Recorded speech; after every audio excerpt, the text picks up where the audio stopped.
O que os pais ricos ensinam para os seus filhos que os pobres não veem, não aprendem, nem ao menos na escola ou ainda mais na vida.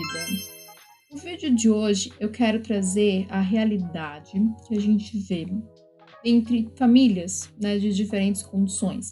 Colocamos aqui uma que tem alta condição de renda e um pobre, né? Então, quando a gente para analisar, eu vou colocar a família A como uma família que tem dinheiro, família rica, com alta renda aqui.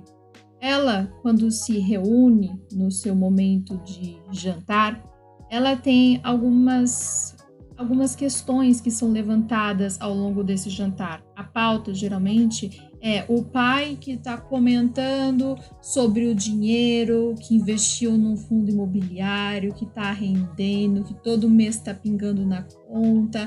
Ele comenta com os filhos, comenta com a esposa, fala às vezes aqui sobre questões financeiras aqui naturais, né? Ações, como está o mercado imobiliário. Às vezes até comenta sobre dificuldades numa empresa, mas que ao mesmo tempo ele sempre está ali trazendo que ele está poupando, ele está investindo o dinheiro dele e vê as diferenças que acontecem, oscilações financeiras. Isso é algo que é comum, né? Agora, quando a gente para analisar uma outra família, a família B, né, que a gente vai colocar aqui que são os pobres, né?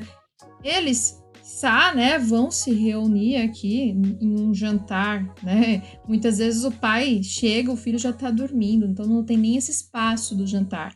E se por um acaso tem, às vezes no final de semana, né, no almoço de domingo com a família, a questão ela volta com a dificuldade, muitas vezes direcionada para a escassez. Então, vem-se muita queixa, né, da falta do dinheiro, a realidade que é dura. Às vezes o pai consegue manter para o filho por um momento uma escola de futebol, por exemplo, ou uma academia, uma dança para menina, se for uma filha mulher. E aí, de repente, não tem mais esse dinheiro e vai ter que fazer uma troca, ou seja, vai tirar, né, essa atividade. Por quê? O dinheiro aqui ele é visto como algo que não tem, né, que não é abundante, que realmente acontece isso. Eu não estou nem falando que é lúdico aqui, não, é uma realidade mesmo. Ou paga o futebol ou come, né? Então não é uma coisa assim tranquila, né, pra gente poder falar, olha, é luxo, né? Realmente aqui a gente para ver que é.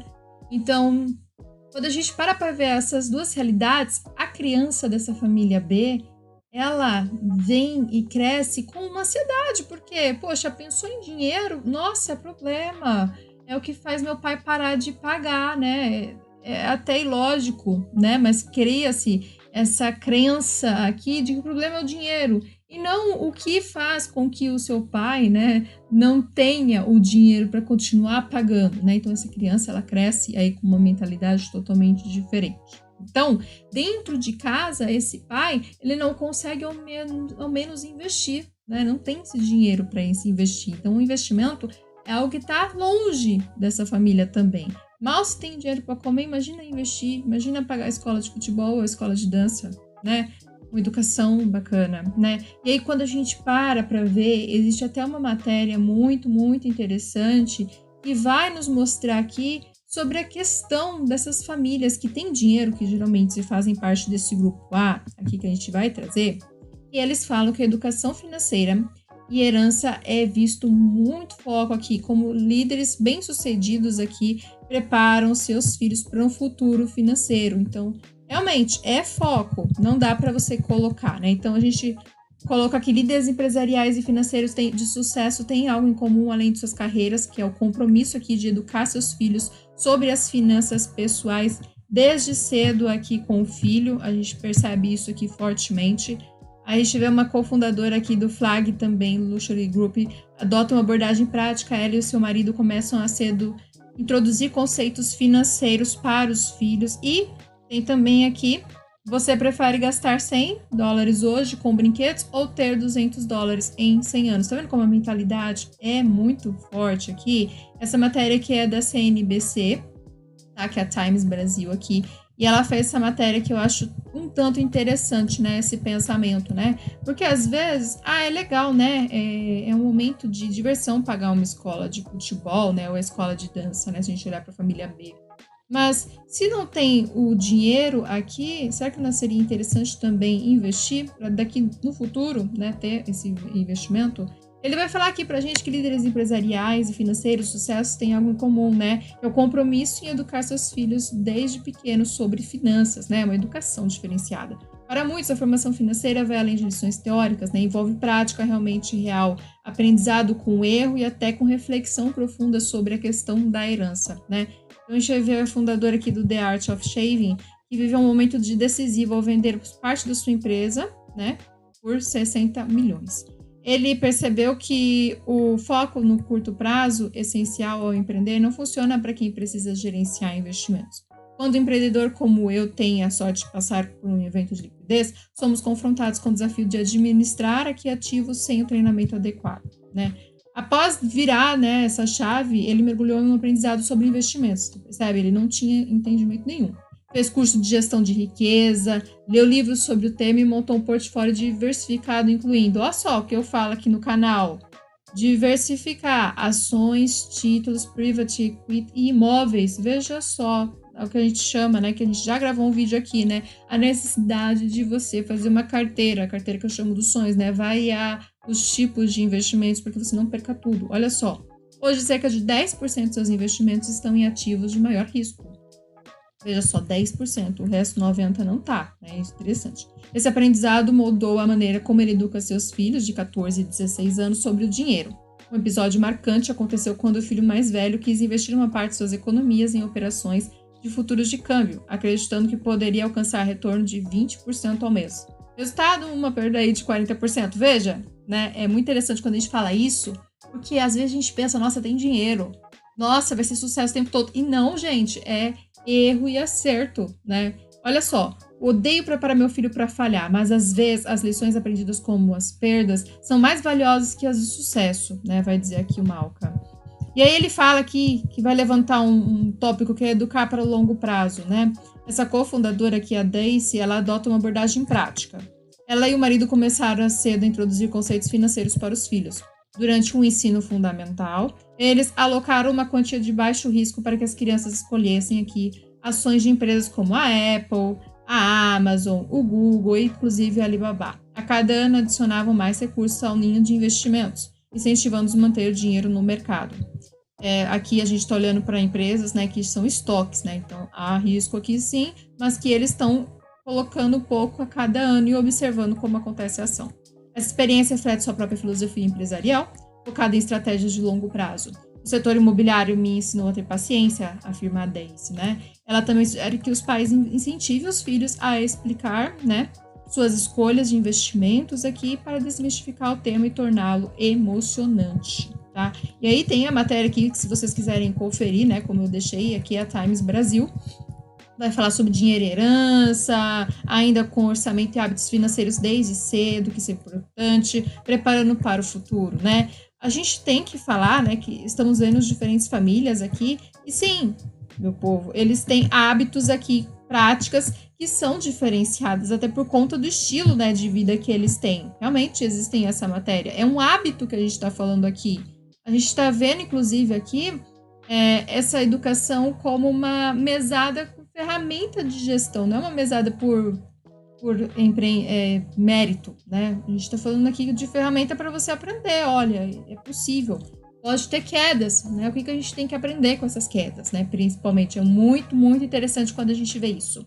Mas, por um outro lado, a gente fala, não, mas existe a escola. Gente, até mesmo esses pais, eles vão falar aqui numa outra matéria para a gente acompanhar aqui, que eu vou abrir com vocês, inclusive, agora. É da Febraban, tá? Ela vai falar que a maioria dos brasileiros admite entender pouco de educação financeira. Vai mostrar a pesquisa aqui. E, gente, eu vou falar por mim, tá? Nesse momento. Eu fiz faculdade de contabilidade. Eu tive matérias dentro da minha faculdade. E vou falar sobre gestão aí financeira para empresas, né? A gente viu muito sobre orçamento. Vimos como manter uma empresa muito bem. E é engraçado que quando a gente começa a fazer contabilidade, eles falam que existem diversos nichos, né, para contabilidade. A mais famosa é a societária. Mas existe a contabilidade também que pode ser aplicada para a vida pessoal, né? E pouco se é explorado. E o meu lugar aqui, quando eu penso hoje aqui no Rota da Renda, aqui com vocês, é chegar com essa contabilidade principalmente para pessoas comuns poderem administrar, né? A gente poder administrar, já que a gente não conta isso na escola. Na faculdade, em momento algum, eu vi isso. Eu ouvi falar que existe, acabou, ponto, né? Existem diversos tipos, mas a gente foca sempre na societária, né? No investimento para a empresa, para o empresário, né? Então, realmente é muito triste. E em momento nenhum da escola eu vi, né? A gente aprende matemática básica, financeira, mínimo, né? Na época da escola, ensino fundamental, médio, para a gente poder calcular juros, mas não sabe aplicar esses juros. Por que existem juros na prática? Né? Então fica aqui muito, poxa, se você não teve educação financeira em casa, você não vai ter na escola também. Isso é uma realidade aqui do Brasil. Olha, a maioria dos brasileiros, 55% vai admitir que entende pouco. 40%, nada. 15% aqui de educação financeira. Mas reconhece que o tema é muito importante e afirma que tem muito, 55% ou algum 20%, atenção com o acompanhamento e controle de finanças pessoais. É o que revela aqui a 17ª edição da pesquisa do Observatório Febraban, feita pelo Instituto de Pesquisas Sociais, Políticas e Econômicas. Essa matéria é de 2025, tá? Mas é muito relevante hoje, porque a situação não mudou. Inclusive, ele fala aqui sobre a pesquisa do Observatório Febraban, constata que a ampla maioria da população avalia o impacto das bets nas finanças das famílias como muito negativo ou negativo, tá? Porque a maioria das pessoas não entendem como isso funciona na prática, né? A maioria dos brasileiros admite que entende pouco, como a gente já falou. A pesquisa foi realizada em junho do ano passado, 2025, com 3.000 pessoas, tá? Ela vai falar aqui sobre todas as pesquisas, como elas são feitas, né? Vai olhar aqui as porcentagens dos entrevistados. Aí, quando a gente olha para as bets aqui, que é um lugar bem curioso, as apostas online, as bets, têm ganhado um espaço do cotidiano dos brasileiros, e com isso ampliado aqui o debate sobre os impactos nos orçamentos das famílias. O levantamento mostra que a ampla maioria da população, 81%, avalia os impactos das bets nas finanças da família, como muito negativo. Tá? Então, a gente, além das bets, a gente vai ter a questão dos golpes. E aí vem o resultado sobre educação financeira, que é o que nos importa aqui também, tá? Para 47%, o termo educação financeira está associado principalmente à gestão cotidiana do orçamento doméstico, ou seja, ao planejamento e controle de receitas de gastos. Ou seja, é controlar se o que você está recebendo está dando para pagar a conta de água de luz. É isso que ela está me falando aqui, é o básico, o primordial. É isso, só. Aprender a investir o dinheiro foi mencionado por 23%. Evitar dívidas foi citado por 14%. Ó, menor ainda. É o que a gente está falando todos esses dias aqui nos vídeos anteriores. Tem gente que se endivida para ficar comprando um presente pro Dia das Mães, sendo que não tem condição. Tem gente que está montando o álbum da Copa, mas não tem dinheiro nem para comer ou pagar a conta de luz. Sabe? Não é pensado, não. Há muita gente no Brasil não tem medo de deixar o nome sujo. E tem gente ainda gravando vídeo, conteúdo na internet, falando que tá tudo bem, tranquilo. E ainda mostra como é o processo de se endividar, né? E não é o correto aqui. A gente não tá pensando o correto aqui, principalmente quando a gente tá falando de educação financeira, que é algo sério, né? Então a gente tem o ato de guardar dinheiro para emergência, foi citado a 12%. E 2% associam educação financeira ao acompanhamento do pagamento de dívidas. Veja só, educação financeira a galera usa para, vou arrumar minha dívida ali e depois acabou. Loucura pensar nisso, né? Mas é a realidade. A maior parte dos entrevistados aqui, 74%, acredita que os brasileiros entendem pouco, 42%. Ou nada, 32% sobre o tema. Um quarto, 25%, é mais otimista, somando os que consideram que os brasileiros entendem muito, né? 6%, razoavelmente, e 10%, 10%? Ou razoavelmente, 19% do assunto. Quando perguntado sobre seu próprio conhecimento sobre educação financeira, 45% declaram que entendem muito. Nem metade, né? 10% ou razoavelmente. 35% do tema aqui. Ainda assim, passam da metade, 55%, que reconhecem ter baixo entendimento sobre educação financeira, né? Tem muito déficit aqui de educação financeira, né? Ao mesmo tempo aí, a gente vê que 91% dos entrevistados atribuem importância ou muita importância à educação financeira na vida pessoal e profissional também. Apenas 8% vão minimizar, né, a importância do assunto. Para a grande maioria, o planejamento financeiro tem 75%, né, ou alguma importância na realização dos sonhos e projetos pessoais. Olha só como é louco pensar nisso, né? A galera vê dinheiro só para pagar conta. E na hora de receber. Receber é para quê? Para pagar conta. Aí, no máximo, a pessoa vai pensar, nossa, eu quero viajar. Vou pensar em guardar um pouco de dinheiro. Mesmo assim, vai ser um desafio, né? Porque às vezes vai encontrar alguma coisa no meio do caminho que pode ser mais atrativo. Complicado, né? Aí ele vai nos terminar aqui nos mostrando sobre fontes de informação, sobre hábitos financeiros, que não é o nosso caso, mas se você quiser ver, ó, vai ter bastante, né? Comportamento em relação ao sistema bancário, golpes, né? Vão ter diversos assuntos aqui pra gente poder refletir aqui junto. E, meu povo, mais curioso de tudo isso é a gente analisar que, poxa vida, a gente não tem esse conhecimento aqui e é tão precário, né? A gente vê e ter hoje em dia já acesso à informação, tanto aqui no YouTube, quanto em alguns outros lugares que tem bastante sobre isso, né? Me leva essa reflexão, né? Inclusive, é um mito, né? Pensar que a gente vive igualdades no Brasil. Não vive, não. Essa pesquisa só está mostrando que é muito desigual. A gente vive numa sociedade desigual. Então, você que está aqui assistindo esse vídeo, quanto mais a gente compartilha esse vídeo para as pessoas, mais chance das pessoas poderem conhecer também, né? E isso é tão importante para a sociedade que a gente vive. Terem pessoas que também conseguem investir e não só se afundar em dívidas. Deixar que está tudo certo. Isso é tão preocupante, né? Inclusive, para quem quiser aprender, eu sempre deixo aqui a sugestão. Nossa, eu não manjo nada de investimento, nada mesmo, Kelly.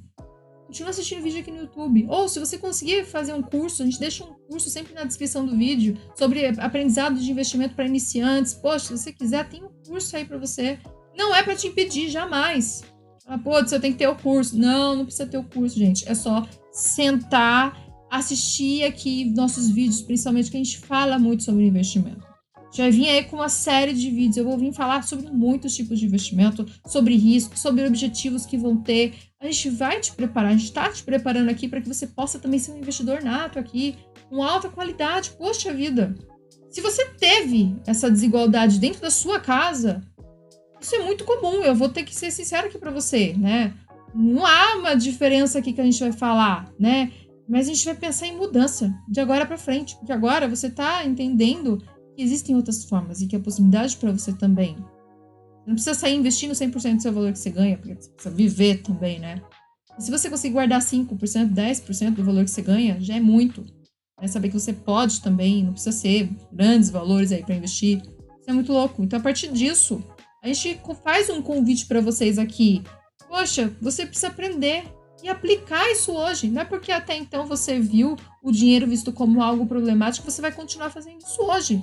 Concorda comigo? Inclusive, já quero deixar aqui o convite para vocês. Se inscrever aqui no canal, ativar o sininho para continuar aprendendo com gente aqui no conteúdo. Nossos vídeos aqui são diários e eu tô trazendo aqui o tempo todo novas informações para você aprender com segurança. Nos vemos no próximo vídeo, meu povo, e até mais!